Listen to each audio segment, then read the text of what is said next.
Reasoning के अंदर सबसे ज़्यादा नंबर वाला टॉपिक देखा जाए तो वो टॉपिक कौन सा है, तो यहीं से आपको पढ़ना है, इसके अलावा आपको पढ़ने की जरूरत नहीं रहेगी। इसी प्रकार कोडिंग डिकोडिंग की सीट में खूब सारे अच्छे क्वेश्चन है। मतलब आपको शर्म ही नहीं आती थोड़ी बहुत, मैं ABCD लिख रहा हूँ, आप ABCD लिख रहे हो, अरे शर्म भाई रो। पंडित जी के पास गई पूजा और पूजा ने पंडित जी को ये कहा कि मन चाहे कोई लड़का नहीं मिल रहा है जैसा मैं चाहती हूँ, मेरे खुद तो क्या है कि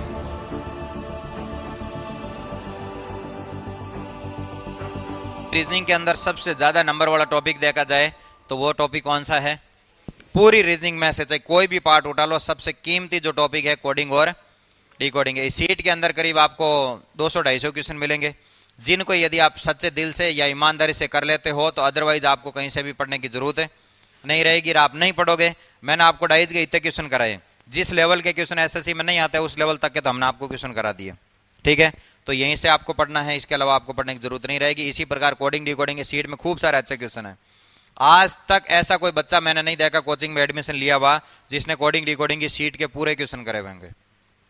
आपके बैच में कोई पढ़े हुए बच्चे भी मिल जाएंगे।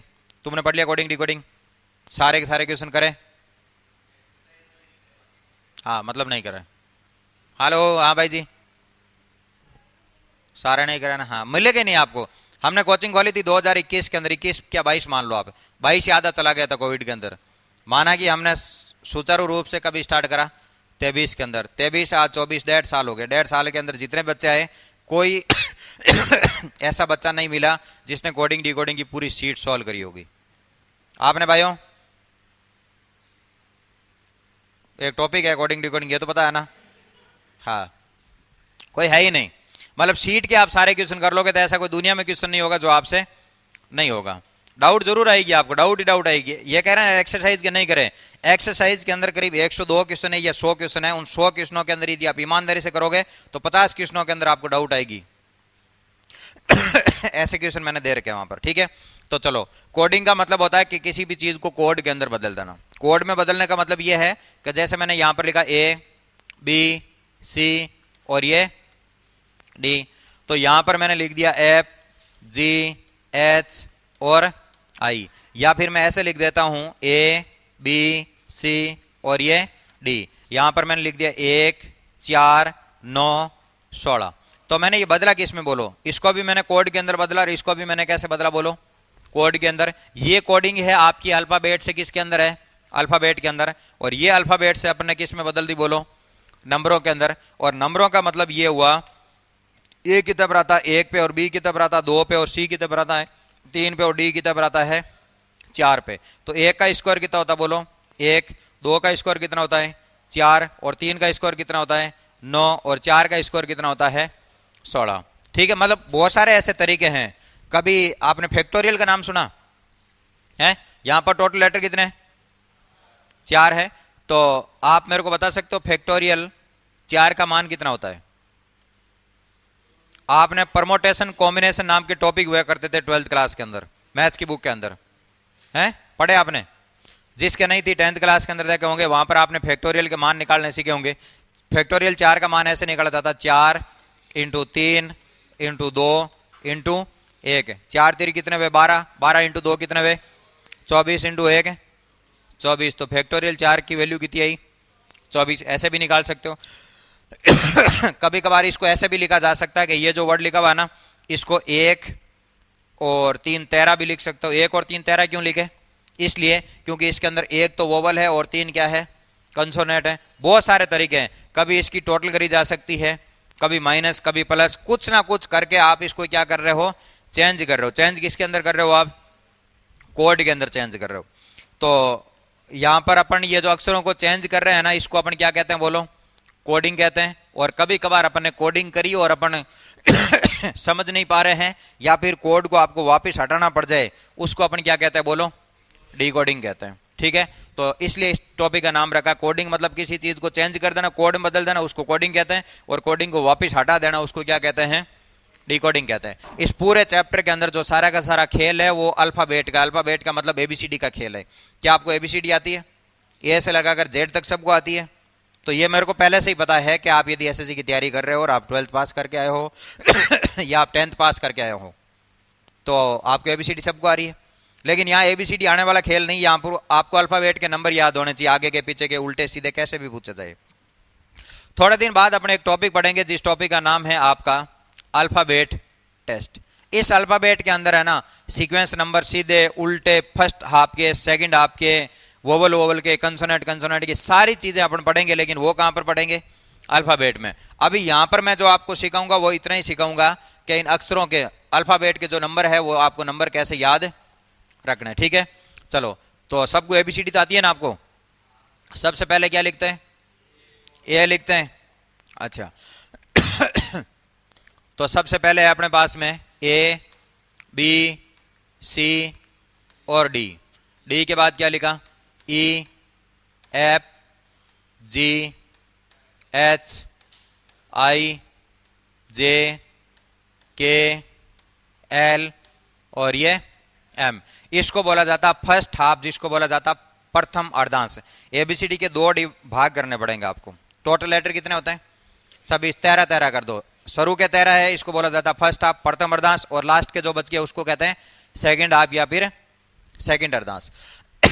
अब कभी भी आपको ये लिखना पड़े ना, तो ये मैंने लिखा है एम, एन को यहां से लिखना पड़ता है, ठीक है। एन के बाद क्या आता है?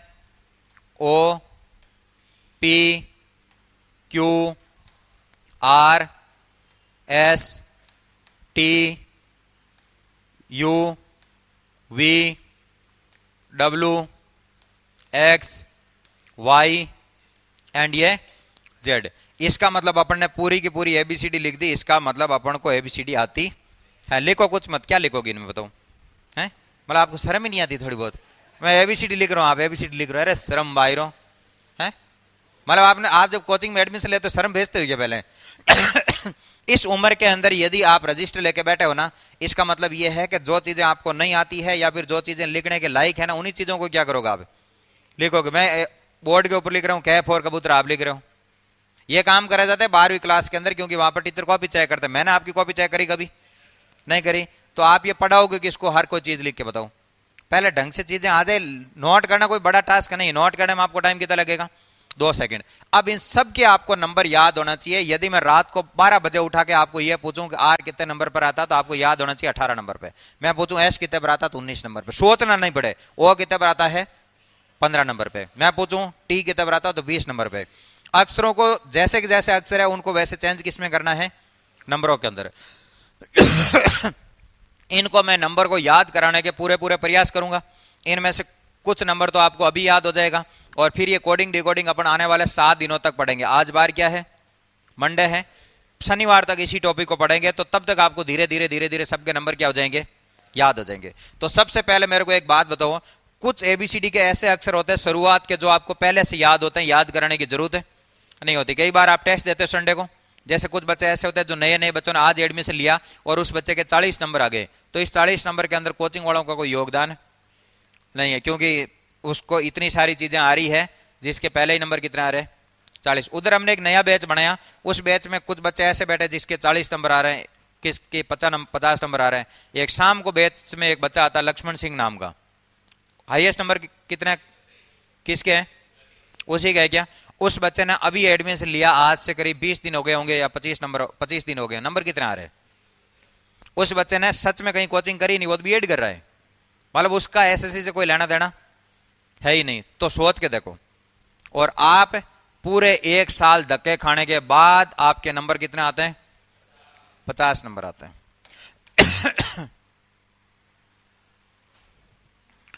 चलो, तो कुछ नंबर ऐसे हैं जिनके आपको पहले से नंबर क्या है? याद। जैसे मैं कह दूं A B C D. ABCD तो अपन ऐसे ही बोलते हैं ना, याद क्या कर रहे हैं अपन? एबीसीडी। तो ए बी सी और डी 4 अक्षर तो ऐसे हो गए। ए कितने पर आता है भाई? 1 पे। बी कितने पर आता है? 2 पे। सी कितने पर आता है? 3 पे। और डी कितने पर आता है? 4 पे। आपको दिक्कत कहां से स्टार्ट होती है बोलो? ई से। एक है, यहां पर एक नाम लिखते हैं अपन ऐसे, ई जे ओ टी और ये वाई। ये पूरी की पूरी है ना 5 की टेबल है। ई कितने पर आता बोलो? 5 पे। जे कितने पर आता है? 10 पे। ओ कितने पर आता है? 15 पे। टी कितने पर आता है? 20 पे। और वाई कितने पर आता है? 25 पे। ये मैंने क्या लिखा है? 5 की टेबल लिखी है। तो बताओ ई के ऊपर क्या नंबर लिख दूं मैं? 5 लिख दूं। और जे के ऊपर नंबर कितना लिख दूं बोलो? 10। तो ओ के ऊपर नंबर कितना लिख दूं? 15 नंबर, और टी पर कितना नंबर लिख दूं बोलो 20 नंबर, और वाई पर कितना नंबर लिख दूं बोलो 25 नंबर। ये मैंने लिख दिए सारे के सारे नंबर। अब अगला नंबर क्या आ रहा बोलो एफ दिख रहा है, एफ की जगह पर मैं ऐसे लिख दूं एफ फॉर फिक्स और फिक्स फॉर 6। सही बात है कि नहीं? एफ से क्या बनता है फिक्स, के शोरूम होते हैं ना जहां पर अपन जाते हैं और वहां पर ऐसे लिखा होता है फिक्स रेट। इसका मतलब वहां जाके आप अपना और उनका आप टाइम वेस्ट नहीं करें। ठीक है, आपको पता चल गया कि ये शर्ट 5000 के आपकी औकात है तो ले लो, वरना चुपचाप क्या करें बाहर चलो, उसके गले पड़ जाओगे भाई साहब मैं 5000 नहीं दूंगा, मैं 4000 आपको 900 रुपए दूंगा, तो 100 रुपए से न तो आपका भला होने वाला और न उसका भला होना। कहीं कोई सामान लेने जाओ लिचड़पंती नहीं करनी, अगले ने कह दिया 500 रुपए के, इसका मतलब चुपचाप क्या करें 500 रुपए दे दे। जैसे सेव लाने के लिए जा रहे हो, अगले ने 110 रुपए बोले, आप मक्तों की तरह वहां पर कह रहे हो कि नहीं नहीं मैं 90 दूंगा, 80 दूंगा, 75 दूंगा, फिर 105 रुपए में डील हुई, क्या काटा है? तो इसको याद रखना, एफ से क्या होता है फिक्स, और फिक्स का मतलब क्या होता है 6। आगे एक वर्ड आ रहा है जिसको अपन क्या बोलेंगे बोलो जी। ऐसे जी लिखा हुआ दिख रहा है क्या? ऐसे जी लिखा, वैसे तो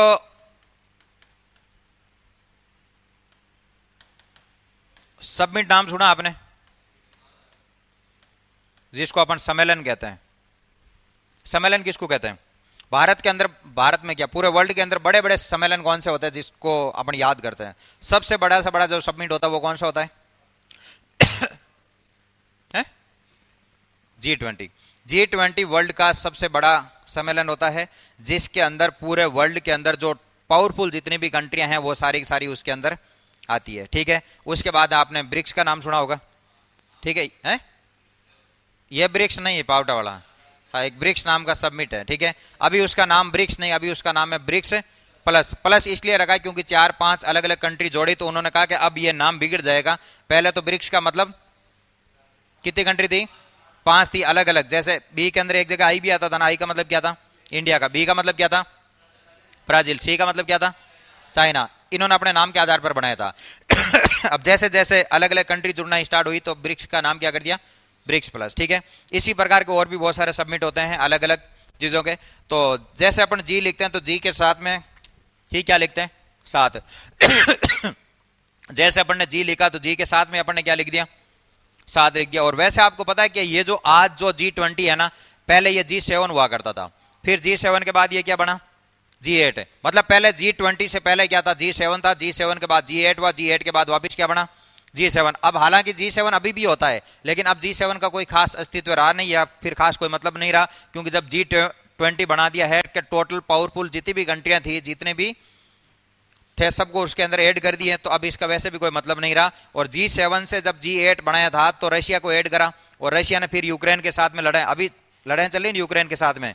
उस टाइम भी जब ये G7 से G8 के अंदर आए थे ना, तब इसने रशिया ने यही करा था, यूक्रेन से लड़ाई रोकी नहीं थी। और ये वैसे ही इसलिए बनाया था कि देश के अंदर कहीं पर भी अशांति होती है तो अपन क्या करेंगे देश के अंदर समझाएंगे, देश मतलब पूरे वर्ल्ड के अंदर। ठीक है, अब पता चला कि इसके जो 7-8 मेंबर है वो खुद ही लड़ने लगे, तो उसको क्या करा रशिया को बाहर करा। आज तक ही ये G7 से क्या है बाहर ही है। क्या G20 का सदस्य है रशिया? है। अब देखो तो जी के साथ में अपन ने सीधा सीधा क्या लिख दिया बोलो 7 लिख दिया। आपको ये एच दिखाई दे रहा है क्या? एच के अंदर यदि अपन ज्यादा दिमाग नहीं लगाए तो इधर से और इधर से मुंह बंद कर दो, ये अपना आप ही क्या बन जाएगा बोलो 8 बन जाएगा। आई के लिए कोई ट्रिक है नहीं अपने पास में, आई ऐसे लिखते हैं, आई के ऐसे आगे से मुंह बंद करोगे तो ये कैसा दिखेगा बोलो 9 जैसा दिखेगा। और आगे क्या दिख रहा है आपको बोलो जे, और जे कितने पर आता बोलो 10 पर। अगला वर्ड क्या दिखा बोलो के को आप याद रख सकते हो किंग्स 11 के नाम से। पंजाब की एक टीम है आईपीएल की जिसको अपन क्या कहते हैं किंग्स 11। तो के कितने पर आया बोलो 11 पर आ गया। आगे क्या दिख रहा बोलो एल, एल से आप लंच याद रख सकते हो। आदमी लंच कितने बजे करता बोलो 12 बजे करता है। या फिर एल से आप लव याद रख सकते हो। ठीक है, लंच आदमी कितने बजे करता बोलो, जिसकी अच्छी जिंदगी सेटल है वो तो कितने बजे करते हैं 12 बजे। आपके और हमारे ऐसे कोई खाने के ठिकाने है नहीं, जब भी दिन में आते पड़े तब अपन क्या कर लेते हैं खा लेते हैं। या एल से क्या याद रखोगे लव। कभी कभार ऐसे होता है कि आपको किसी से प्यार हो जाता है और उस प्यार के अंदर आप पागल हो जाते हो, दुनियादारी पढ़ाई लिखाई आपको कुछ भी नहीं दिखता है, आपको क्या दिखता है खाली प्यार ही दिखता है। उस प्यार प्यार के चक्कर के अंदर आपकी क्या बच जाती है? 12 बच जाती है। तो लव से आप क्या रखोगे? 12। अभी भी आपके मन में जो जो प्यार करते हैं वो, कोई मेरे पास ऐसा कोई यंत्र तो है नहीं, मैं आपको चेक कर सकता हूं। फिर आपको ऐसे मन में आ रहा है कि हम तो बर्बाद होने वालों में से एक है, नहीं है। स्टूडेंट लाइफ में आप कभी भी किसी से प्यार करोगे तो आप बर्बाद ही हो रहे हो, बर्बाद के अलावा आप कुछ भी नहीं करो। तभी आपने नहीं देखा जिंदगी के अंदर जो सबसे ज्यादा सफल इंसान है या ज्यादा सक्सेसफुल इंसान है, जैसे मोदी जी है। मोदी जी ने शादी करी लेकिन उसके बाद वो साथ नहीं रहे हैं। हाँ, मतलब प्यार हुआ नहीं या सक्सेसफुल नहीं रहा, जैसा भी था, ठीक है। सलमान खान है, ठीक है। रतन टाटा जी है? क्या हुआ? बाटा, बाटा कंपनी के मालिक है। राहुल गांधी ने भी नहीं करा।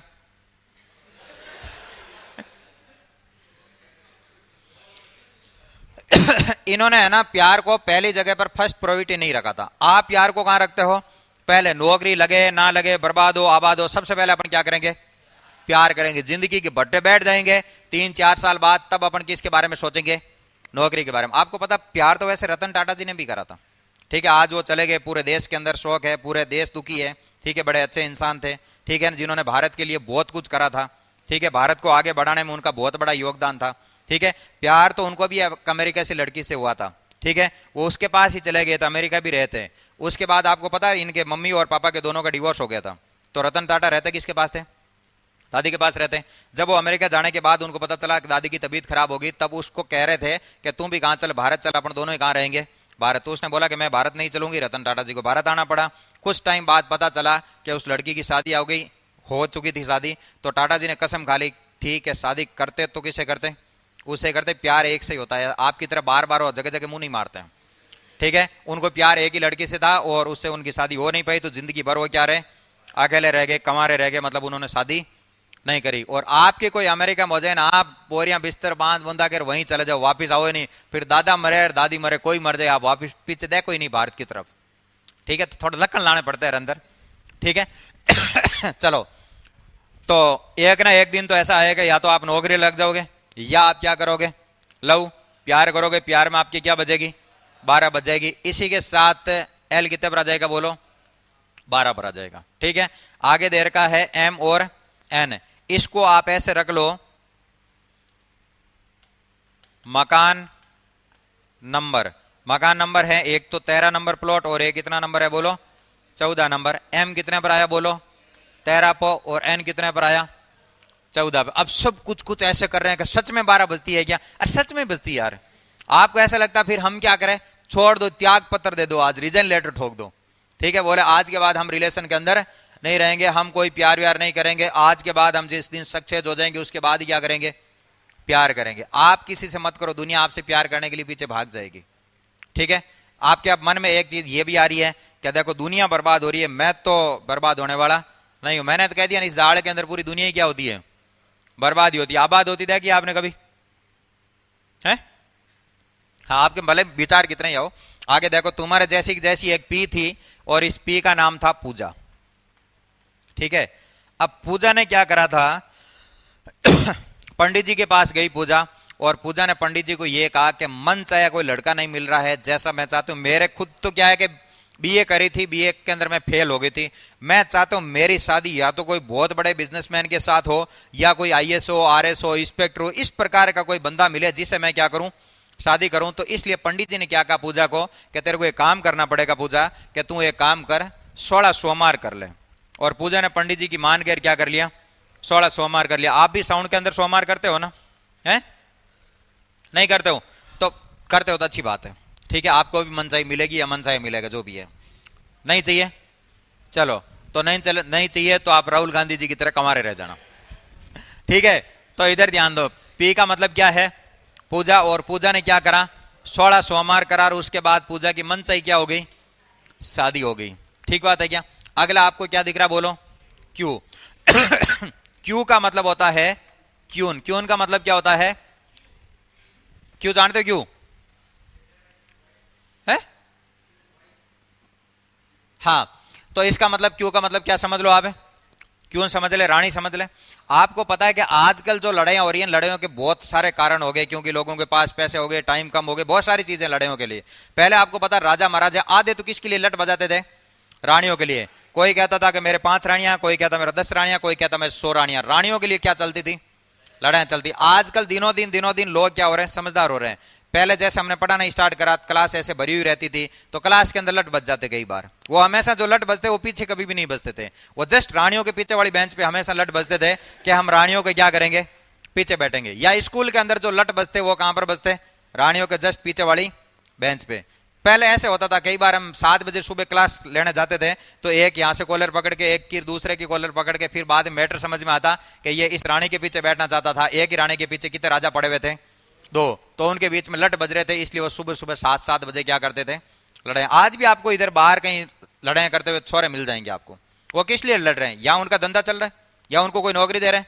लट किसके लिए बजा रहे हैं? रानियों के लिए लट बजा रहे हैं। कल परसों ही मैंने एक मैटर देखा था, पूरे एक लड़की के साइड के पेरेंट्स आए हुए, एक लड़के की साइड के पेरेंट्स आए, एक कह रहा मैसेज कर दिया, एक कह रहा रिप्लाई कर दिया, ये कर दिया, एक इसको समझा रहा है, एक इसको समझा रहा है। बड़ा मैटर। हाँ, तो इधर ध्यान दो, लड़ाइयां किसके लिए होती थी? बोलो, रानियों के लिए। लड़ाई में क्या होता है? खतरा, और खतरे से क्या बनता है? सतरा। इसका मतलब क्यों कितने पर आ गया? बोलो, 17 पर आ गया। भाई लड़ाई में कभी फायदा हुआ क्या? आपको कभी ऐसा हुआ कि अपनी जो लड़ाई करने से एक तो नंबर बढ़ गए, या लड़ाई करने से आपका कंपनी का मार्जिन बढ़ गया, या आपकी सैलरी बढ़ गई? बढ़ा ऐसा कभी? नहीं बढ़ा। ठीक है, आगे आपको दिख रहा है एक नाम लिखा हुआ है आर। ठीक है, इसको अपन कह सकते हैं राइट एज फॉर वोट। आदमी की जो सही में जो उम्र होती है वोट देने की, वो कितने साल का आदमी वोट दे सकता है? 18 साल का। जैसे शादी की सरकार ने उम्र फिक्स कर रखी है ना, बोले 18 साल की लड़की होनी चाहिए, 21 साल का क्या होना चाहिए? लड़का। भारत देश के अंदर ये एक ही बात है ना, लोगों ने अच्छे से मानी है। क्या कि 18 साल की लड़की होगी तब क्या करेगी? शादी करेगी। लेकिन लड़कियों ने 18 साल में शादी करना क्या कर दी? बंद कर दी। क्लास के अंदर जितनी भी लड़कियां बैठी सारी 18 साल से ऊपर हो। आप में से किसी की शादी हुई क्या? ऐसे उदास होने की जरूरत नहीं, हो जाएगी शादी की तो कोई बात नहीं है। पर सबकी उम्र 18 साल से ऊपर है ना, पर शादी आपकी किसी की नहीं हुई। छोरे लगभग 21 साल के हो गया है? अच्छा, 12-13 साल के ही हो गया। आप इतने ने हो गया, दूध की बोतल साथ लेके आते हो क्या? है क्लास में से भूख लगती तो दूध पीते रहते हो हैं? कुल मिला के कहने की बात है कि लड़कियां 18 साल की एज में शादी नहीं कर रहे, लड़के 21 साल की एज में शादी नहीं कर रहे। मैं आपको दोनों की एक एवरेज एज बता देता हूं। आप 30 साल बाद शादी करना है, और आप शादी उस दिन करना जिस दिन आपके पास में खुद का बनाया हुआ मकान होना चाहिए, खुद की पैसों की ली हुई गाड़ी होनी चाहिए, और जिंदगी के अंदर शादी करने के लिए जो पैसे हैं वो खुद के होने चाहिए। उस दिन आप क्या कर लेना?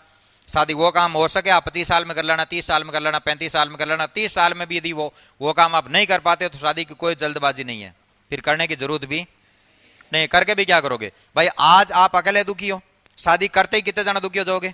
2। शादी के 5 साल बाद कितने दुखी हो जाओगे? 5, क्योंकि 3-4 आपके झींगे हो जाएंगे। ठीक है, झींगे तो होंगे ही होंगे। जिंदगी में आपसे कुछ नहीं होगा तो क्या होंगे? झींगे होंगे।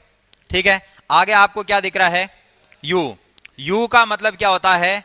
युवा। आदमी युवा कितने साल का होता? बोलो, 21 साल का।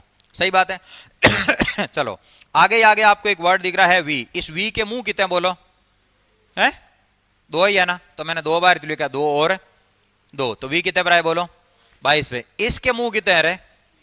3 है, तो ये मैंने लिख दिए 3। इसके मुंह चारों तरफ ही है, मतलब कितने?